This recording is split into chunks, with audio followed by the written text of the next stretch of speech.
지난 편에서 우리는 인더스 문명을 이야기했습니다.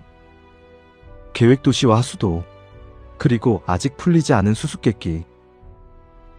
이제 4대 문명의 마지막, 동쪽으로 눈을 돌릴 차례입니다. 황하, 그 강이 만든 문명, 중국 문명의 발상지. 황하는 이름 그대로 누런강입니다. 황토 고원을 흐르며 엄청난 양의 황토를 실어 나르기 때문이에요. 이 황토가 범람할 때마다 강 주변에 쌓였습니다. 비옥한 농토가 됐어요. 하지만 황하는 선물만 준 게 아니었습니다. 범람이 잦고 예측하기 어려웠어요.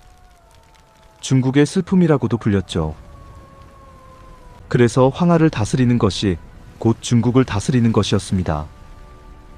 홍수를 통제하는 자가 왕이 됐어요.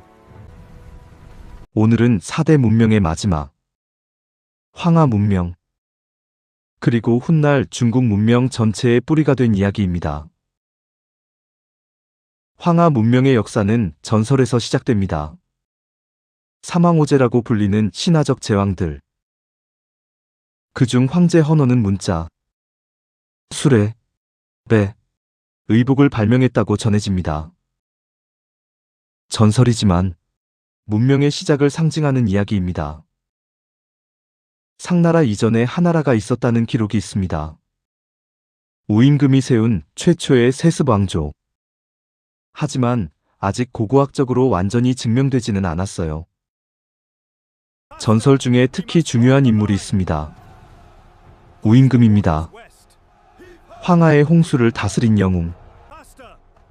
우임금은 13년간 황하를 다스렸습니다. 홍수를 다스리기 위해 집 앞을 3번 지나쳤지만 들어가지 않았다는 전설이 있어요. 역사적으로 확인된 최초의 왕조는 상나라입니다. 기원전 1600년경 황하 중류에서 시작됐어요. 상나라의 수도 은어. 1920년대 발굴이 시작됩니다. 궁전, 신전, 왕릉이 모습을 드러냈어요. 상나라는 중국 역사에 3가지 위대한 것을 남겼습니다.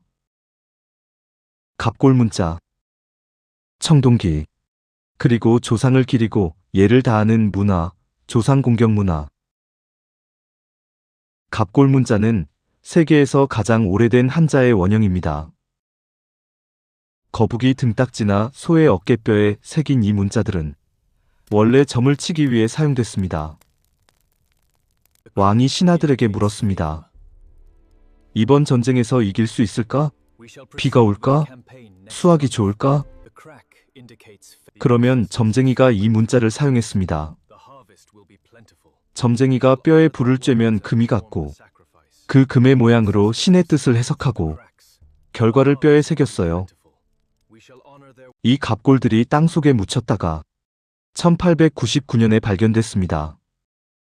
그 전까지는 아무도 상나라의 존재를 몰랐어요. 상나라의 청동기 기술은 당시 세계 최고 수준이었습니다. 제사용 청동 그릇 인정, 술을 담는 준, 악기인 편종. 이 청동 유물들의 정교함은 지금 봐도 놀랍습니다. 청동기는 단순한 도구가 아니었습니다. 권력과 신성함의 상징이었어요. 상나라 시대에는 비단도 만들었습니다.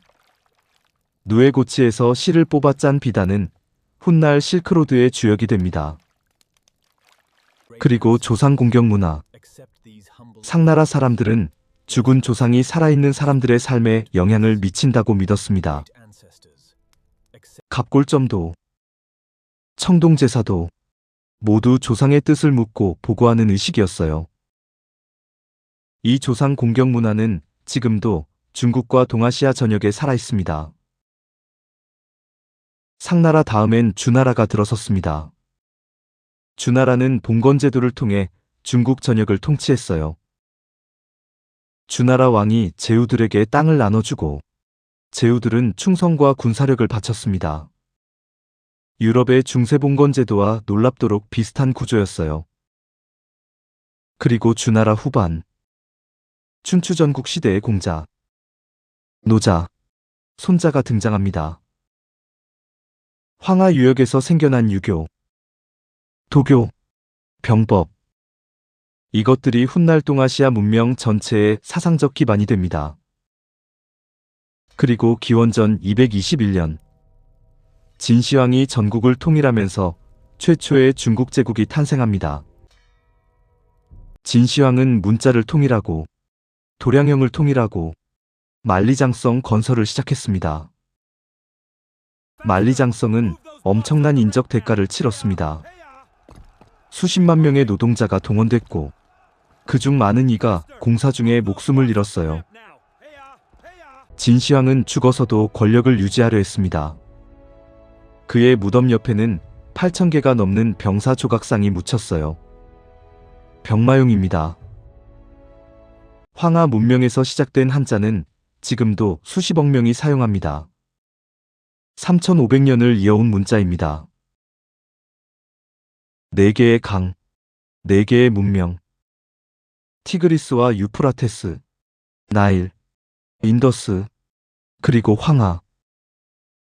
이 4곳에서 인류는 거의 같은 시기에 도시를 만들고 문자를 만들고 사회를 조직했습니다.